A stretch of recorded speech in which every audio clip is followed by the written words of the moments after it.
ಕೋಲಾರ ಸುದ್ದಿ ಪದವೀಧರ ಕ್ಷೇತ್ರದ ಜಿಲ್ಲಾ ಅಧ್ಯಕ್ಷರಾದ ಸುಧೀರ್ ಅವರ ನೇತೃತ್ವದಲ್ಲಿ ಕೋಲಾರದ ಕನ್ನಡ ಭವನದಲ್ಲಿ 2025ರ ಕ್ರಿಸ್ಮಸ್ ಸಂಭ್ರಮ ಆಚರಿಸಲಾಯಿತು. ಕಾರ್ಯಕ್ರಮ ಉದ್ಘಾಟಿಸಿ ಮಾತನಾಡಿದ ಮಾನ್ಯ ಸಚಿವರಾದ ಕೆ.ಎಚ್. ಮುನಿಯಪ್ಪ ಮೊದಲು ನೆರೆದಿದ್ದ ಬಾಂಧವರಿಗೆ ಶುಭಾಶಯ ಕೋರಿ ಆಯೋಜಕರಿಗೆ ಅಭಿನಂದಿಸಿದರು.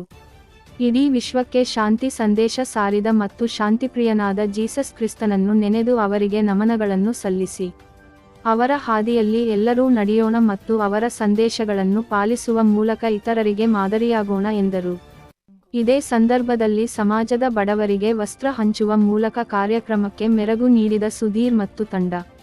ಕಾರ್ಯಕ್ರಮದ ಆಯೋಜಕರಾದ ಸುಧೀರ್ ಮಾತನಾಡಿ, ಕ್ರಿಸ್ಮಸ್ ಸಂಭ್ರಮ ಕಾರ್ಯಕ್ರಮ ಮೊದಲ ಬಾರಿಗೆ ಕೋಲಾರದಲ್ಲಿ ಆಯೋಜಿಸಲಾಗಿದ್ದು ಸ್ನೇಹಿತರ ಮತ್ತು ಸಮಾಜದವರ ಸಹಕಾರದಿಂದ ಕಾರ್ಯಕ್ರಮ ಅಭೂತಪೂರ್ವ ಯಶಸ್ಸನ್ನು ಕಂಡಿದೆ.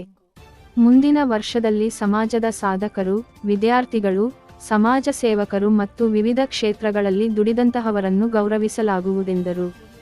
ಕಾರ್ಯಕ್ರಮದಲ್ಲಿ ಮುಖ್ಯಮಂತ್ರಿಗಳ ಮಾಧ್ಯಮ ಸಲಹೆಗಾರರಾದ ಕೆ.ವಿ. ಪ್ರಭಾಕರ್, ಪತ್ರಕರ್ತರು ಮತ್ತು ಜಿಲ್ಲಾ ಸಹಕಾರ ಸಂಘದ ಅಧ್ಯಕ್ಷರಾದ ಕೆ.ಎಸ್. ಗಣೇಶ್, ಸಮಾಜ ಸೇವಕರು ಮತ್ತು ನೀರಾವರಿ ಹೋರಾಟಗಾರರ ಕುರುಬರಪೇಟೆ ವೆಂಕಟೇಶ್, ದಲಿತ್ ನಾರಾಯಣಸ್ವಾಮಿ, ಕಾರ್ಯಾಧ್ಯಕ್ಷರಾದ ಊರುಬಾಗಿಲು ಶ್ರೀನಿವಾಸ್, ಚೇತನ್ ಬಾಬು, ಜಿಲ್ಲಾಧ್ಯಕ್ಷರಾದ ಲಕ್ಷ್ಮೀನಾರಾಯಣ, ರತ್ನಮ್ಮ, ಸೇವಾದಳದ ಹರಿನಾಥ್, ರಾಮಮೂರ್ತಿ, ಸೋಮಶೇಖರ್, ಮುರಳಿಗೌಡ, ಮಂಜುನಾಥ್ ಮತ್ತು ಸಮಾಜದ ಧರ್ಮಗುರುಗಳು ಹಾಗೂ ವಿವಿಧ ಚರ್ಚ್ ಫಾದರ್ಗಳು ಇತರರು ಇದ್ದರು.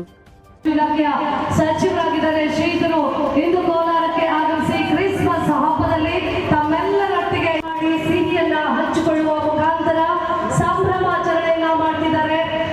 ಹ್ಯಾಪಿ ಕ್ರಿಸ್ಮಸ್ ಹಬ್ಬವನ್ನ ತಮ್ಮೆಲ್ಲರ ಜೊತೆ ಹಂಚಿಕೊಳ್ತಾ ಇರ್ತಕ್ಕಂಥದ್ದು ನಿಜವಾಗ್ಲೂ ಇದು ಹೆಮ್ಮೆಯ ವಿಚಾರ.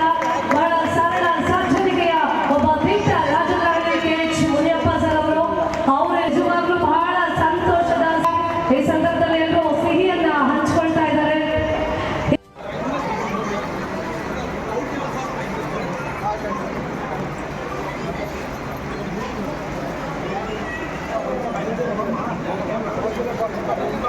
ಈ ದಿನ ಹಮ್ಮಿಕೊಳ್ಳಲಾಗಿದ್ದ ಕ್ರಿಸ್ಮಸ್ ಸಂಭ್ರಮಾಚರಣೆ ಕಾರ್ಯಕ್ರಮ ಮತ್ತು ಬಟ್ಟೆ ವಿತರಣಾ ಕಾರ್ಯಕ್ರಮದ ಭಾಗವಾಗಿ ಸುಧೀರ್ ಸರ್ ಅವರು ನಮ್ಮ